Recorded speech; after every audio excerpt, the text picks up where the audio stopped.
Eli Mercer had never been so nervous in his life, not even during final exams at the Interstellar Peace Academy, where one wrong word in diplomacy class could earn you a month of toilet duty on a mining ship. But this was something else.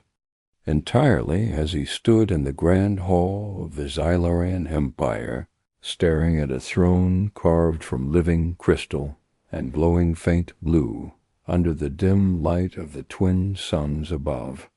Hundreds of alien nobles surrounded him, their faces unreadable, their tall, silver-blue bodies stiff with formality, while the Earth delegation stood silent behind him, too afraid to even breathe too loudly, because this was the first real meeting between Earth and the Xylarian monarchy, and Eli, of all people, had been chosen to greet Queen Avarixa, the one ruler whose word could decide if Earth became part of the interstellar alliance or remained isolated in the dark, forgotten corners of the galaxy, and all Eli had to do was bow and deliver the phrase programmed into his translator, 10 words in Xylarian that meant, with great honor, "I greet the eternal crown of the stars," a phrase he'd practiced 100 times in his sleep. So simple, so safe, so perfect, except when he stepped forward, his heart pounding like an old Earth engine, and smiled at the tall, elegant queen. With her 7-pointed crown and cold violet eyes, the small device behind his ear crackled, sparked faintly, and suddenly translated the phrase in a very different way, projecting across the entire hall in clear Xylarian, something like, "You smell like burnt fish, and your crown looks fake." And for a moment silence fell like gravity had thickened. The hall froze. The air itself paused in disbelief, and Eli, still smiling nervously,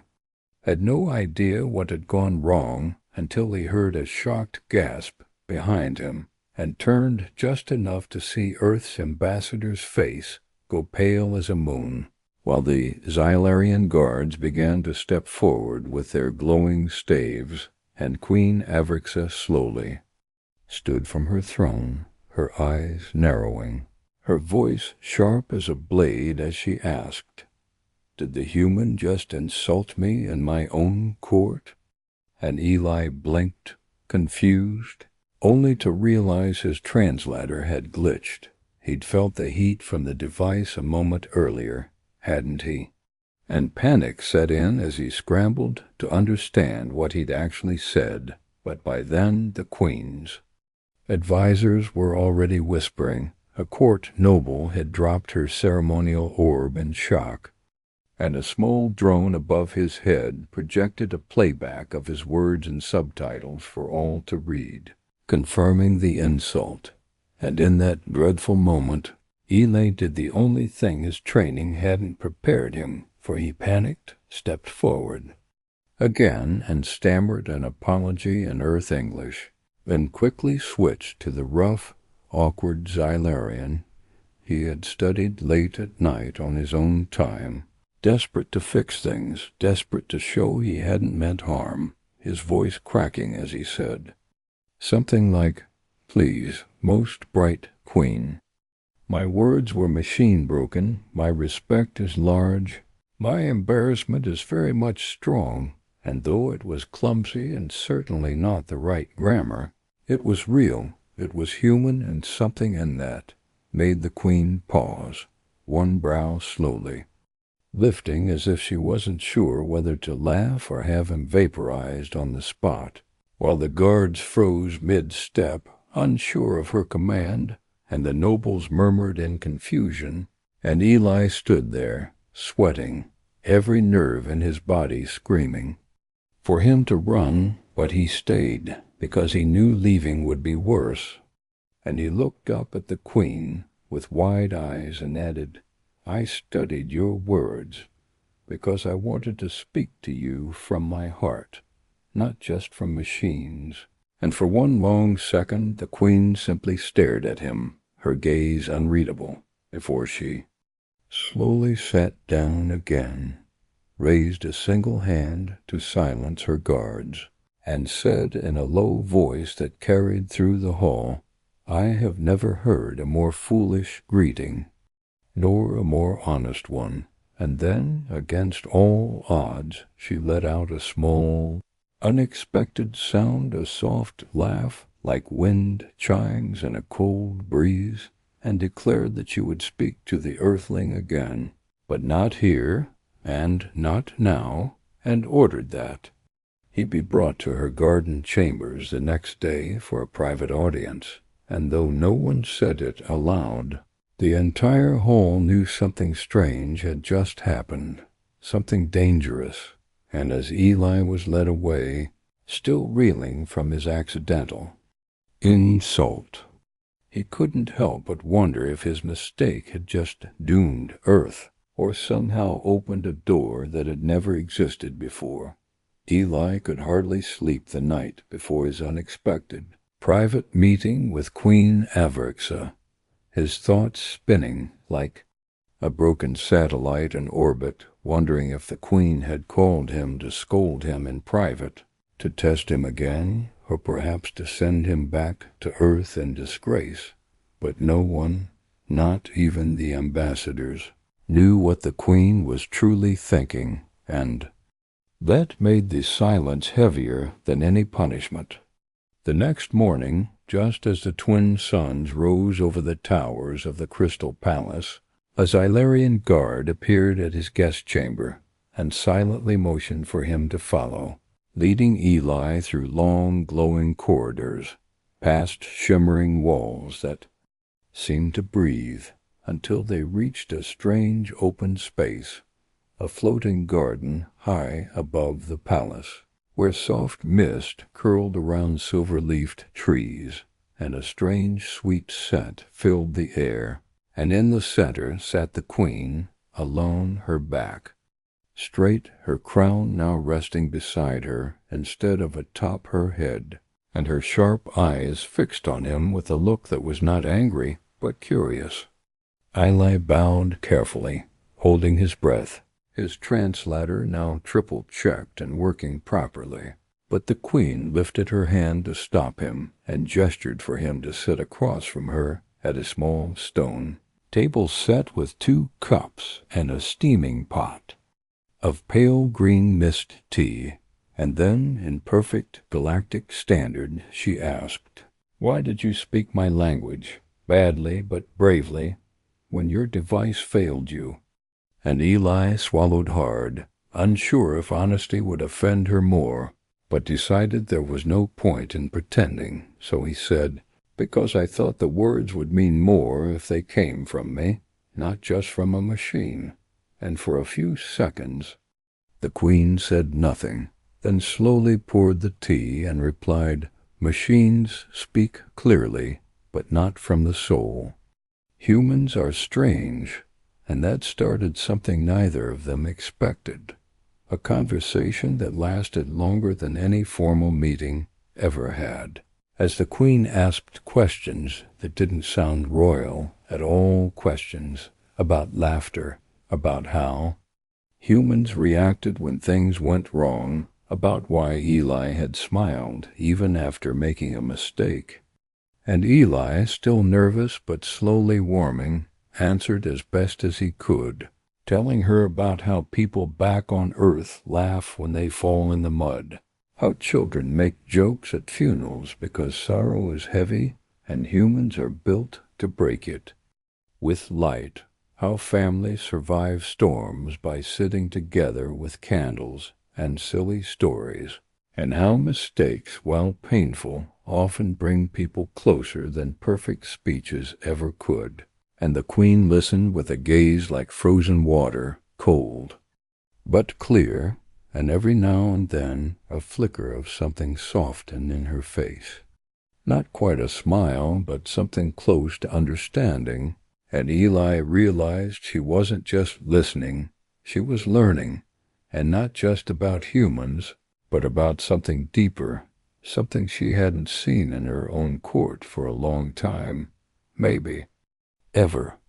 The conversation turned to Earth's history, to moments of hope and pain, to how humans built bridges from ashes and sang during wars. And at one point Eli said, "We're not always wise and not always kind, but we always try again." And the Queen leaned back slightly, her eyes narrowing with thought, and murmured, "Your kind sees value in failure. How strange." And for a long time, neither of them spoke, and the garden seemed to hold its breath. And then, gently, she asked, "Do you think the universe needs more trying?" And Eli smiled, not because he was confident, but because he finally felt like himself again, and answered, "Yes, because trying means hope is still alive." And with that, the Queen stood, her long cloak brushing the mist below, and said, "Then return tomorrow. Bring me another story, one that makes your people laugh even when everything is wrong." And with a graceful turn, she walked away into the silver trees, leaving Eli sitting alone at the table, blinking in disbelief, heart thudding with something. More than fear, now something like possibility, while in the shadows above, unseen and silent, a pair of golden eyes narrowed in suspicion. For Lord Vixen, cousin to the Queen and high noble of the Xylurian court, had watched the entire exchange from behind a shimmering wall of glass, and to him the Queen's interest in the human was not just unusual, it was dangerous, for he believed weakness wore many masks, and if humans brought laughter into the halls of power, what else might they bring next? Eli returned to the floating garden the next morning with trembling hands and a nervous heart, unsure if the Queen would even be there, or if the invitation had been a test. But as the mist curled around the trees and the strange flowers opened, like glowing stars, Queen Avrixa was already seated at the stone table, her crown still absent, her eyes calm but alert, and this time she didn't wait for formal greetings, simply gestured for him to sit and asked, "What story have you brought?" "Me today, Earthling?"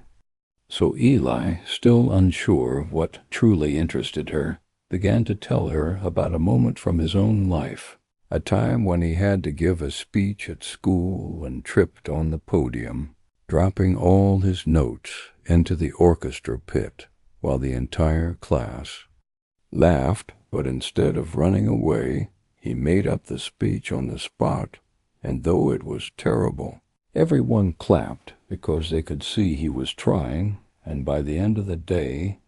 his mistake had made him more friends than the speech ever would have. And as he spoke, the Queen didn't laugh out loud, but her fingers tapped the stone slowly, thoughtfully, and she asked, "Do you believe that imperfection can build trust?"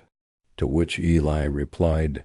"I think it's the only way trust is real." And that seemed to strike a chord in her, because she leaned back and stared at the sky above the mist, silent for a while, before she finally said, "In this court everything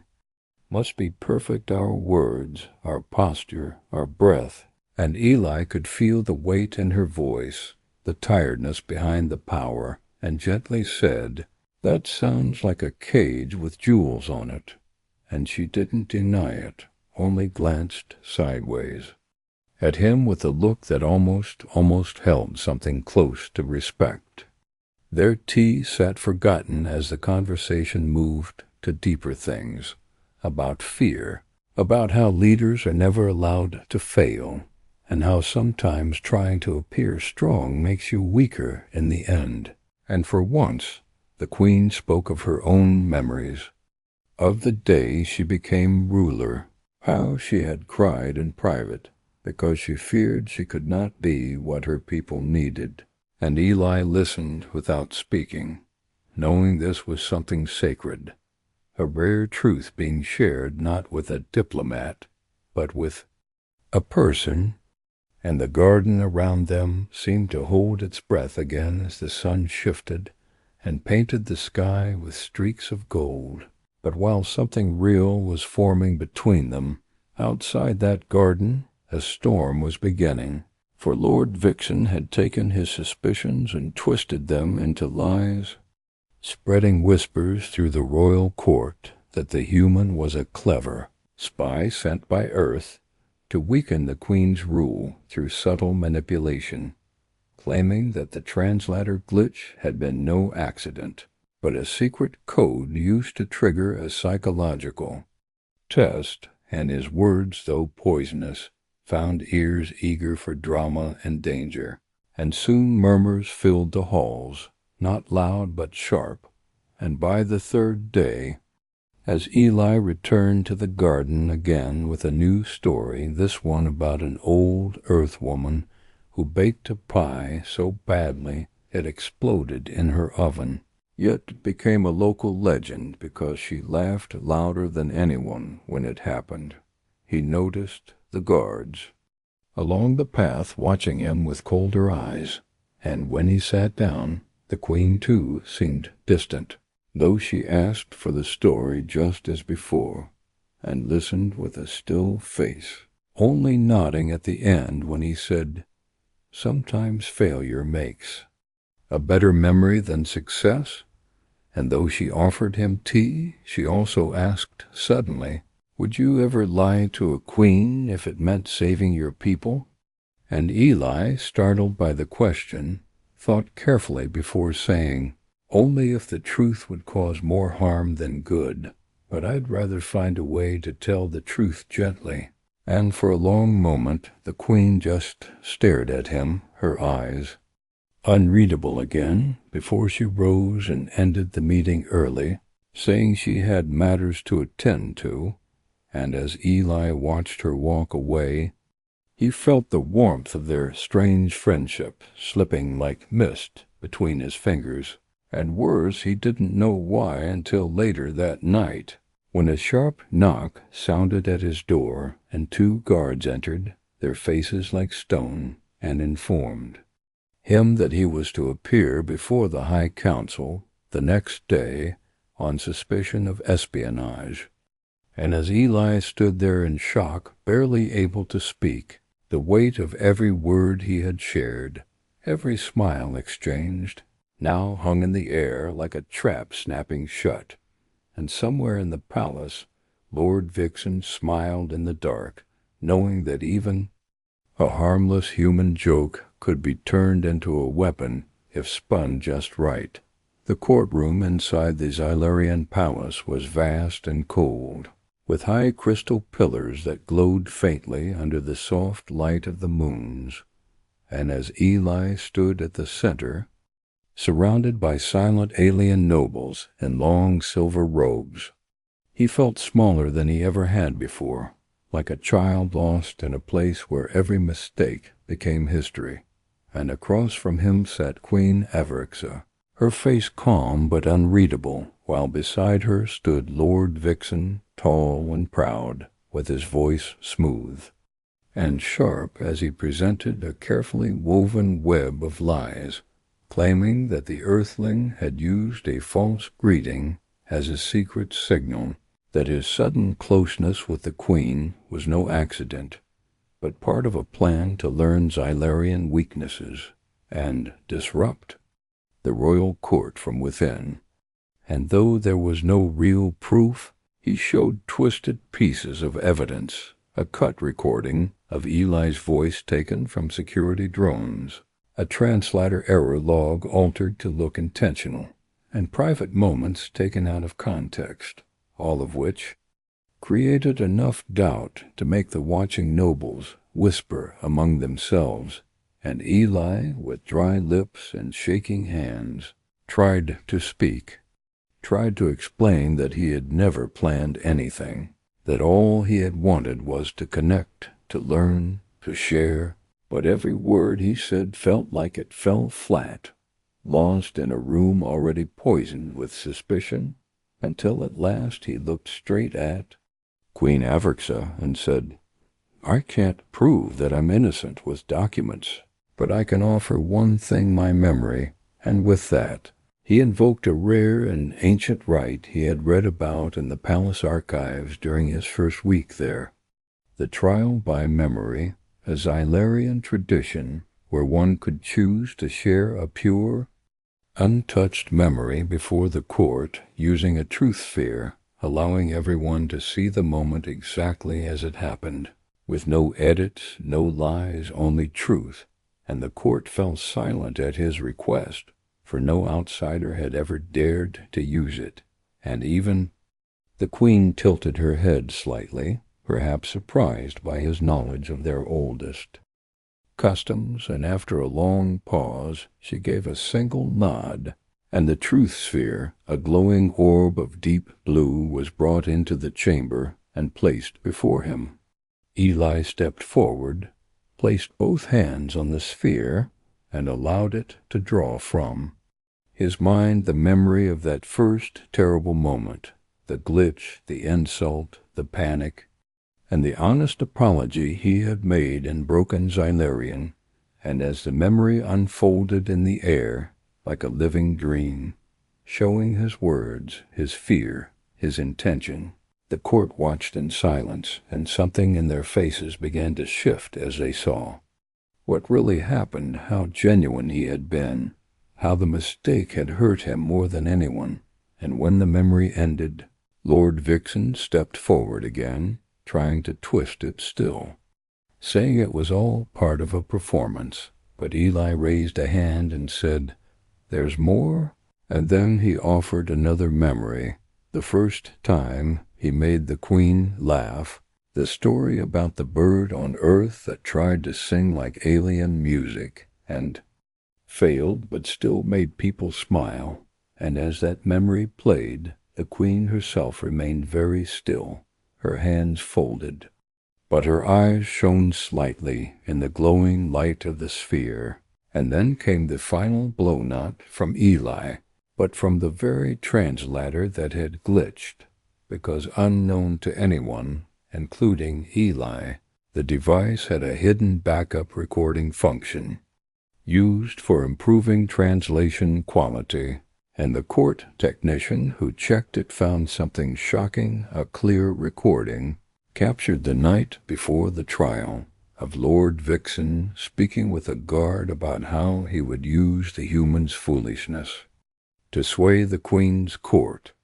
how he would turn laughter into suspicion and make the queen fear her own heart. And when this was played aloud for the chamber, the air itself seemed to crack, and a wave of murmurs rose as nobles turned to look at Vixen with wide eyes, and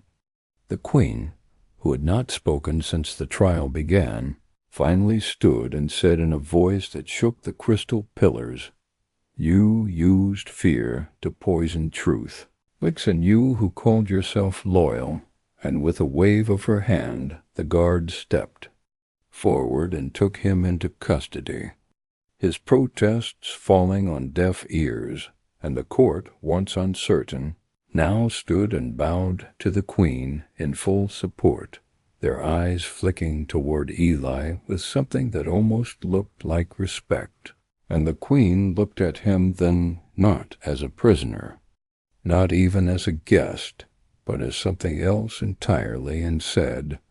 "You have reminded us of something we forgot, that truth speaks clearest when it comes from the heart, not from strategy." And with that, she dismissed the court, and Eli, exhausted but free, was led out into the palace gardens by moonlight. The trial behind him, but the future uncertain, and somewhere deep inside, he knew that what had begun as an accident had become something far more powerful,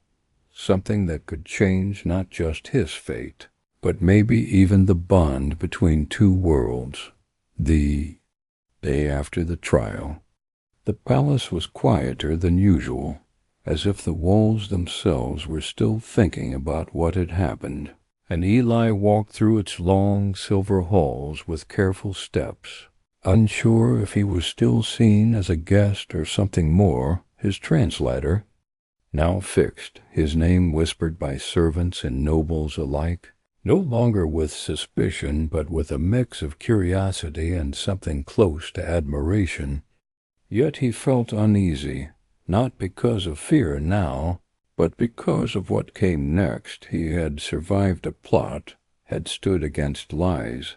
had spoken truth when it hurt. But what did that mean for Earth's place in this vast galaxy? And what did it mean for him, a young man who only wanted to make a connection and had instead become the center of an empire's attention? That afternoon he was summoned once again to the Queen's garden, where the mist curled lazily under the silver trees, and the wind hummed like soft music. And when he arrived, Queen Avarixa stood waiting, not in her usual royal attire, but in a long simple robe the color of morning frost, her crown held loosely in one hand, and without a word she motioned for him to sit across from her at the same stone table where it all began, where tea had once steamed between them, and stories had danced into trust. And for a while they said nothing, just listened to the breeze and watched the light shift across the sky, until finally the Queen spoke, her voice softer than before. "You changed something in this court, Eli Mercer, not by power, not by force, but by being human." And Eli, unsure what to say, only lowered his eyes and replied, "I only told the truth." But the Queen shook her head and said, "Many tell the truth and still fail to be heard. You were heard because you dared to be open, even when it made you look foolish." And then she rose, stepped forward, and placed her crown gently on the table between them, saying, "You have earned a place in our history." And then, in the presence of a small group of nobles who appeared silently from the trees, she took from her robe a thin strip of crystal light and held it toward him, saying, "By the ancient custom of my people, I give you a name in our tongue, Tovan Ali, which means the mist that brings dawn, the one who brings light when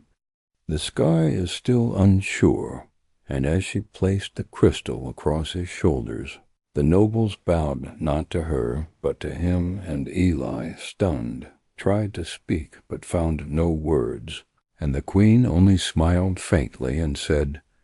"Earth will not be forgotten after this." And so, the story of the insult that had almost shattered an alliance became a legend that united two worlds, and in the days that followed, a new role was created for Eli, not as a politician or a soldier,